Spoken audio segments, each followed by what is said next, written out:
understand, a lot of people see my situation and not think that I'm not high function. What situation? See my situation. That's a very vague question, and this for you. What situation are you referring to that they're looking at and thinking is not high function? Just my life. Your life entirely, or your life in relationships? My life. See, don't deflect. Let's stay here. Your life entirely, or your life in relationships? Both, really. And they think that you're low functioning. No, I don't. You just said people see your life and think you're not high functioning. The opposite of that would be low functioning. No. Okay, so here you go. You're trying to take my intentions away from this. Can I correct it? Yeah, go ahead. Or can I give you more? Yes, more information. Heck yeah. So, I'm not married, right? I have beautiful children. How many? 8. I didn't do my research. I thought it was 4, but 8. Okay. No, baby. Cool. It's by how 8. many women? 3. And this is the kicker. I want more. Now. By multiple women? What's the intent? I just want God about to your bring wife? him. I just want God to bring him. Oh, okay. And you have, so you just. Because my point is this. My desire to get married is lower than my fear of divorce. So, as you had said, Dr. Bryant, you said it, I didn't say it, I will agree. I'm just taking my time. You're not taking your time. I am, though. You're being very action-based. You're not taking your time. You're being very action-based. I'm taking my time. You're being very action-based. You have 8 kids with 3 different women. Yes. You are creating, procreating, and multiplying. That is not taking your time. You're being very selectively active. Okay? So you're creating, in disclaimer, the kids are innocent, they are beautiful and amazing. Anything I say has nothing to do with them babies, because I can't wait to be a mom, and I love the kids, period. But you are proactively choosing where you want to be active at and where you want to take your time. You want to take your time in having a wife because of your own fears. But you will, and I say this with all respect and love, what I'm about to say next, okay, Cam? But you will selfishly create broken families, even if you're in their life and you're a proactive father, and I believe you're an amazing daddy. I can only imagine with just your presence and knowing you thus far. But these families are still broken.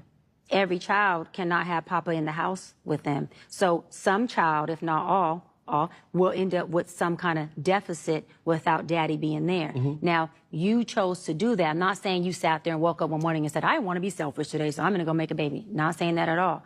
End up with some kind of deficit without daddy being there. Hey man, she's right. It doesn't matter how much money you might have or how active you might think you are. When you have to split your time between a large amount of kids, let alone the multiple mothers that you created these kids with, bro, you're never going to have enough time to properly raise these kids. That's the point she was getting at. There's 8 kids and 3 baby moms. And on top of that, saying that you want more kids, there's even less time to split between the ones you already have. Then adding on that you want to get married, but your fear of divorce makes you wait and bide your time until you do so, is going to be even less time to your wife and the kids that come out of that marriage. You gotta see and understand how that's gonna affect these children. Then peep this too, on the days that you're gonna go spend the time with the kids that aren't in those marriage, how's your wife gonna feel? She's not gonna have time either. This is a situation where money can't solve everything. You can't be everywhere at the same time. No matter how good your fathering skills are, if you're not there to actually use them, bro, what's the point? Somebody at some point is gonna be affected by something, bro, and that's inevitable. Even if you have all your kids, you have them living with you, which he said he does. Here's the kicker.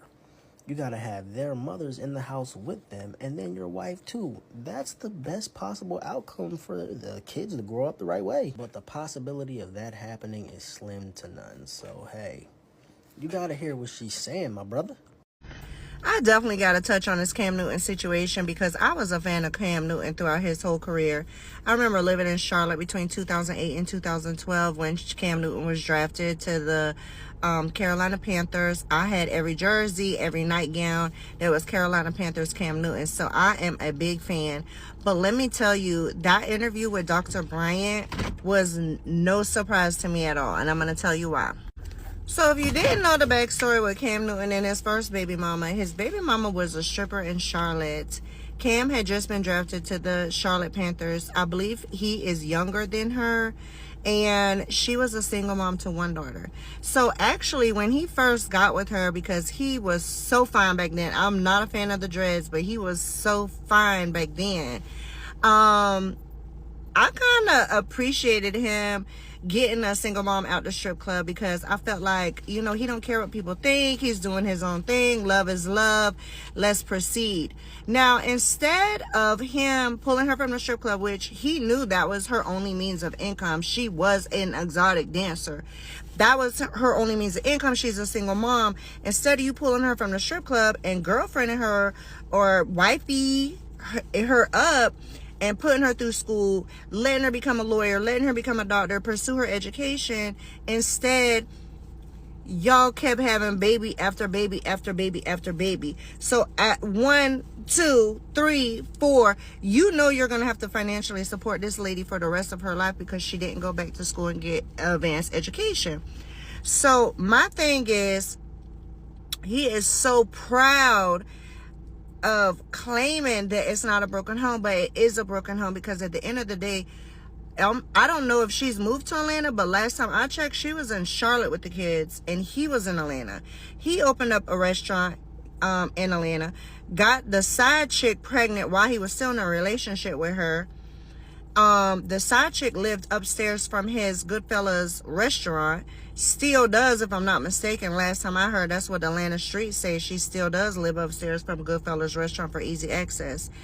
So that's the second broken home. You wasn't even with her for long, and then here pops up a new girlfriend, Jazzy, and you have a new baby with her.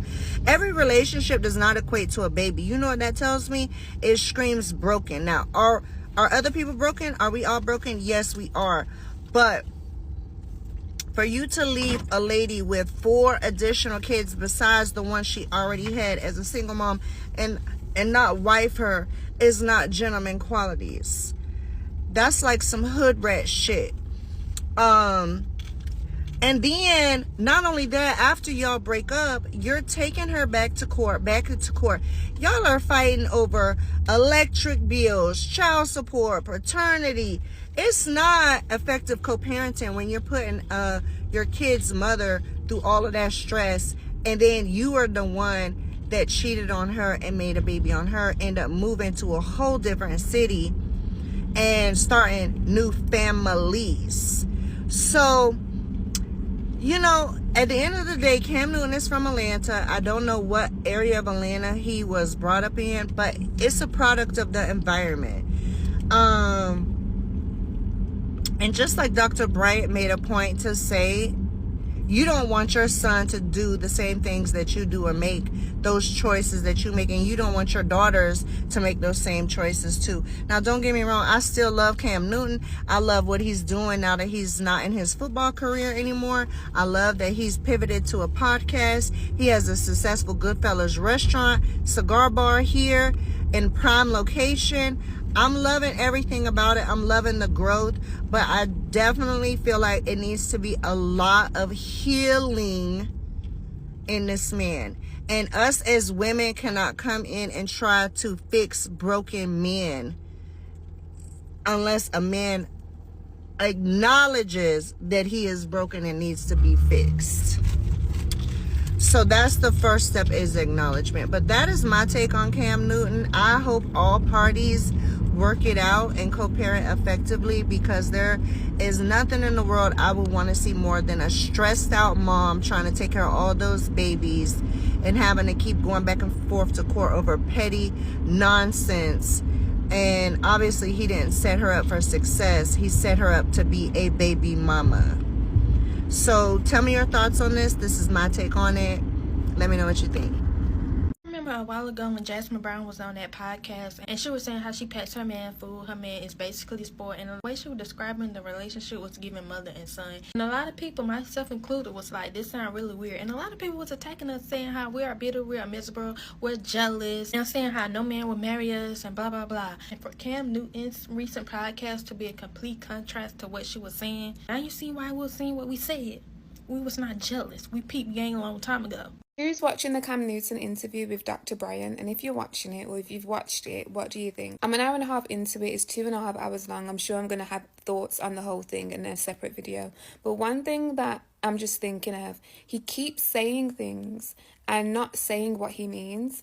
and then expecting her to understand the intention behind what he said because she doesn't agree with what he's saying. At one point, he says that she's skewing the intention of his words, and he has to keep saying intention because he knows he's not articulating what he means, and she's responding to what he's articulating, but he doesn't mean that, so now he's getting frustrated. Being able to communicate is a skill. Just because you can open your mouth and words can come out, that doesn't mean that you have the skill of being able to communicate effectively. I've watched other interviews with Cam Newton and other people. He's had Brittany Renner, he's had a bunch of different people, so I've seen him speak to people who don't challenge his level of intellect because they aren't there yet, and how he's able to feed them word salad and they eat that up, and because they don't understand something, he can actually speak and mean something other than what he's saying, but because they don't understand what he's saying, let alone his intention behind it, they just sit there and they go yep, and they receive it. He's finally speaking to a woman who can understand what he's saying and what he's talking about, so she's responding to that. I will give the grace of saying that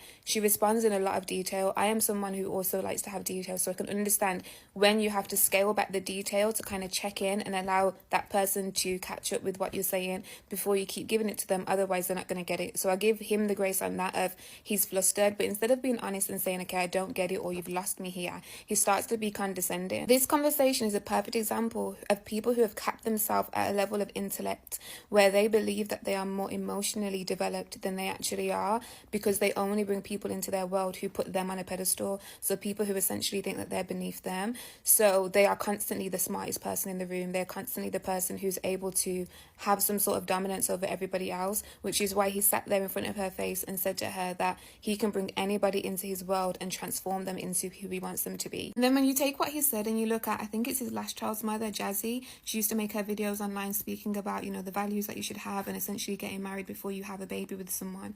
Then she gets into a relationship with him and those go out of the window, and now she's another mother to his child but not his wife. You understand why men like him, who think like him, think that they can turn a woman into what they want them to, because women are making the choice for whatever reason, whether it's his money, his notoriety, you know, his fame. She even came out and said something when people were questioning, like, hey sis, how did you let yourself become another mother to one of his children? And she was like, well, if a man of this caliber put it on you, you would do it too. And it's like, that's a choice you made because you felt like he was on this pedestal. He was of a caliber that was enough for you to abandon those morals and beliefs that you had before. But if you really stood by those morals and beliefs that you had before, nothing that he said would allow you to change that unless his actions showed you're my wife. If we as women neglect our standards for a man just because of his place in the world, men are going to continue to be like this and think like this about women, not going to know how to listen to a woman questioning them or challenging something that they're saying, because as far as they're concerned, they have the money, they have the materials to be here, and we should be comfortable with being here, even if what they're saying makes no sense, even if their words do not align with their intentions. I'm going to go and finish watching it. Part of the reason why I actually made this video is because I'm drained from watching the back and forth. There's so many spaces for questions and breathing room in the conversation that haven't been taken. As much as everything that Dr. Bryant is saying, she's hitting the points and I'm feeling it.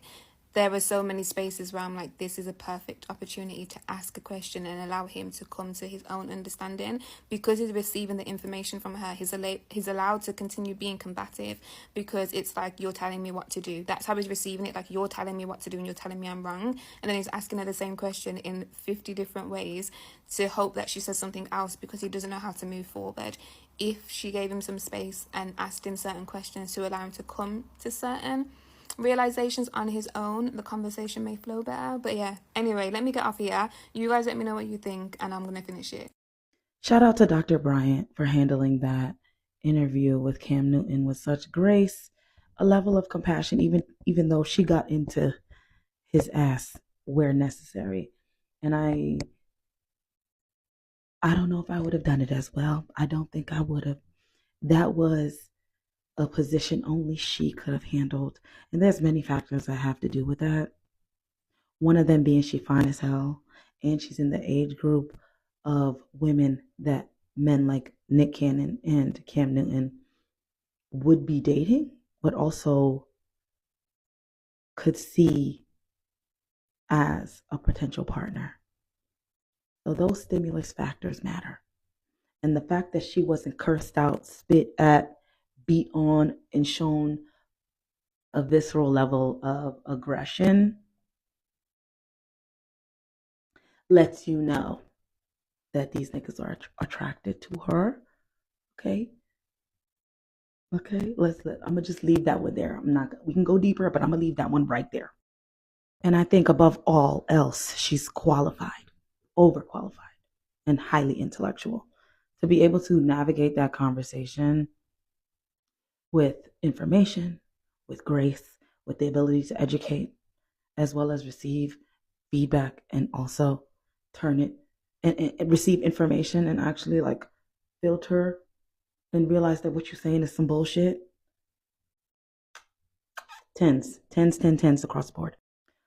But I think Dr. Bryant unlocked some really, really important information that I think women in the dating pool need, and that includes myself, need to understand moving forward. Has the person that you are dating or has your partner compartmentalized what it means to be a father and what it means to be a partner? And are those two things different? Are those two things aligned? Do they have shared qualities? These are things that I'm going to be looking for.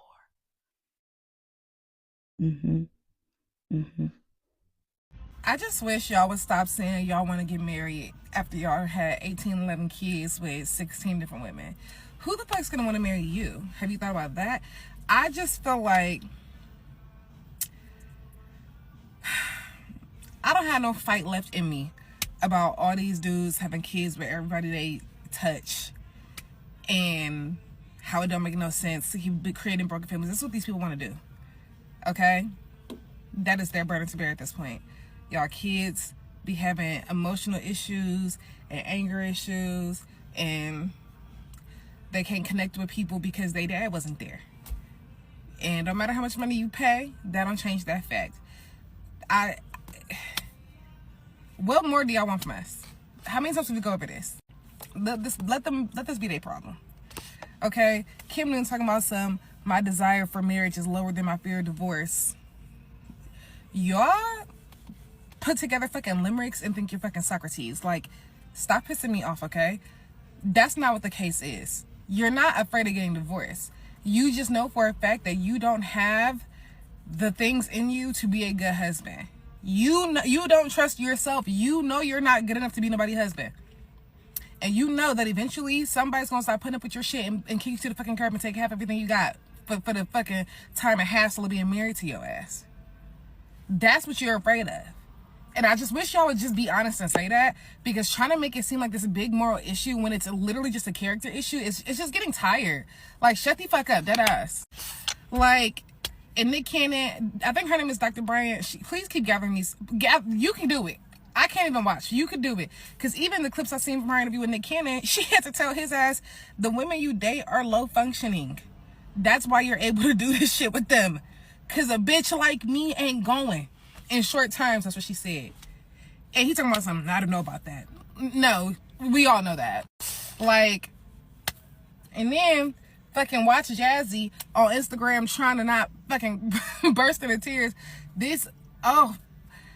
When people get on the internet after a drama and try to act unbothered, it makes me know that you're so bothered. I love when people get into drama and they just keep posting like everything's totally normal. They don't post like things that they don't normally post, like you line dancing in a bar with your man in a matching sweatsuit and a fucking fedora. Anyway, I'm tired. Get married, don't get married. Have 365 kids, have no kids. I don't give a goddamn. 1 baby mama, 100 baby mamas. Fuck it. Let's just all do anything. Everybody's so creative. Well, let me know your thoughts in the comment section. Don't forget to like and subscribe. Let's talk about it in the comment section. Bye, guys.